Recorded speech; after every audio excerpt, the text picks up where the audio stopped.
Welcome to the Canadian Beef Cattle Podcast, presented by the Beef Cattle Research Council.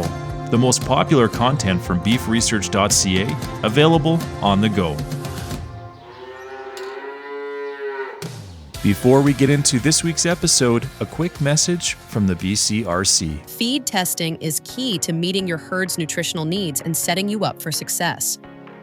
The BCRC's Evaluating Feed Test Results tool helps determine if a single feed can meet basic requirements for different classes of cattle under normal conditions. It's not for full ration balancing, but it can highlight potential issues with individual feeds. For specific advice, consult a qualified professional. This episode is titled, A Quarter Century of Progress in Extended Grazing. Putting cattle on extended grazing systems has paid off handsomely for Canadian ranchers over the past quarter century, mostly by drastically reducing feeding costs, but also in helping the environment.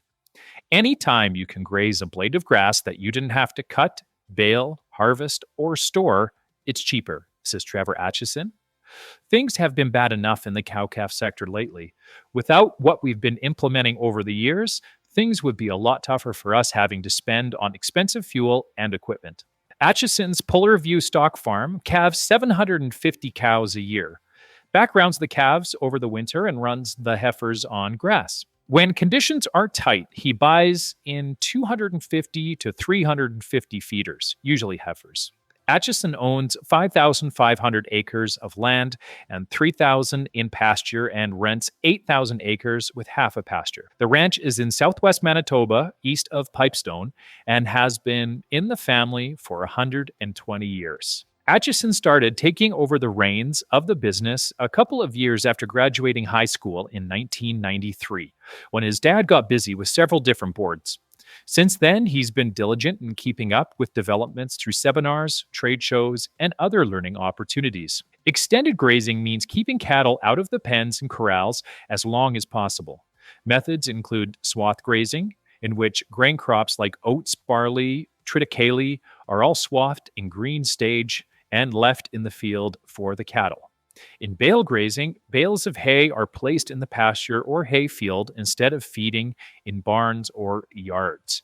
Bales are rationed to the cows by using electric fencing, and wastage can be reduced by moving the fences every 2 to 5 days. Stockpiled perennial forages and crop residues can also be used in extended grazing systems. The economic advantages over conventional dry lot systems are many, including reduced costs for labor, equipment, and transportation, planting, harvest, and storage, buildings, and managing manure. The manure aspect is actually an environmental boon in extending grazing systems because it naturally restores nutrients back to the soil. Drawbacks can include access to water, variable winter weather, and snow that prevent the cattle from getting to the feed, shelter requirements, needing a backup for when the feed is not available, and wildlife damage to the feed. Statistic Canada's 2021 agricultural census had 30,302 Canadian farms using in-field winter grazing or feeding.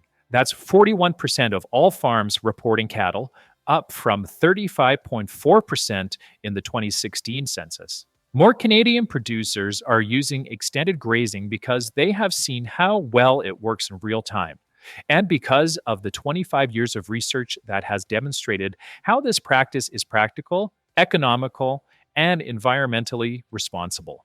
By far, the biggest cost to producers is winter feeding, especially in cow-calf production, says Kathy Larson, professional research associate at the University of Saskatchewan, who is also involved with the Canadian Cow-Calf Cost of Production Network. In a study conducted by the Western Beef Development Center between 2001 and 2012, winter feeding accounted for 27 to 34% of overall costs, which included labor, veterinarian medicine, transportation, and a number of other inputs. Extended grazing is beneficial to the animal and to the pocketbook, she says, adding that swath grazing is one of the lowest cost feeding methods to overwinter cows, yet it's not the most common method used by producers. The economic advantages of extended grazing have been researched and well documented for decades.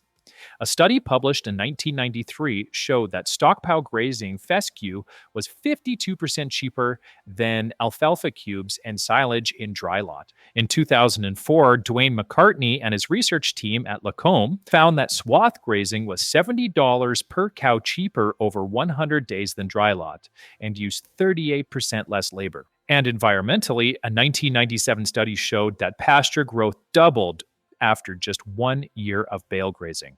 Larson launched a survey in January 2023 to update knowledge on how producers use swath grazing, as well as why some producers prefer not to swath graze or have even stopped using the method. Extended grazing in Canada has been used by some producers for decades, and research has continued to show its worth.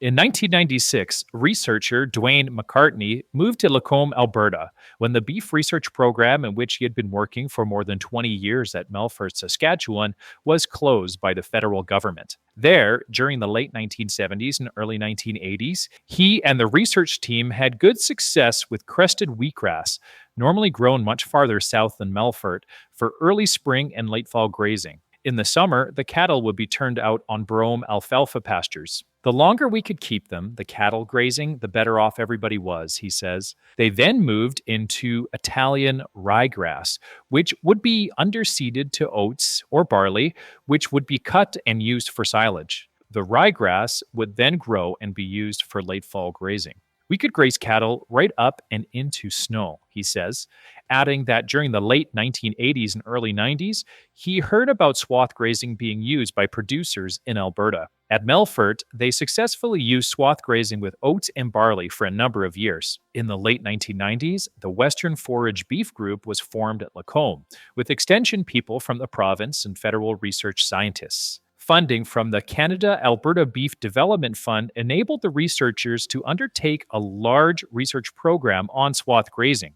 The people at Lacombe have been swath grazing ever since, he says. While barley and oats are the most common grains for swath grazing, there has been good success with triticale and corn as well. 30 years ago, calves at Polar View were born in March and weaned in October. Calves were marketed immediately, and heifers were kept as well as some bulls. Cows would go back out grazing after weaning. In those days, most ranchers brought their animals in and started feeding after weaning. As long as the tractor could get around the pasture, we left them out, Atchison says. When Trevor took over, rotational grazing was being heavily promoted, and there was lots of information available. In the late 1980s and early 90s, there was a big transition from grain land back to grass, he says, which prompted a lot of experimentation in grazing. I spent a lot of time traveling, gathering information, talking to people, and trying to get it right, he says.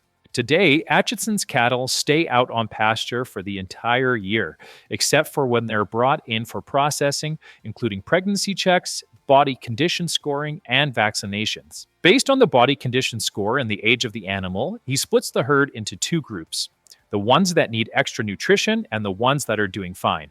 He uses a combination of swath and bale grazing, and in the past 5 years, started feeding silage.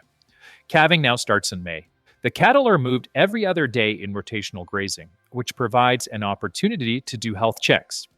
Water sources include snow, aquifer-fed dugouts, wells and troughs, and more than 12 miles of pipes. To prevent freezing, he allows water to trickle out of the pipes all the time.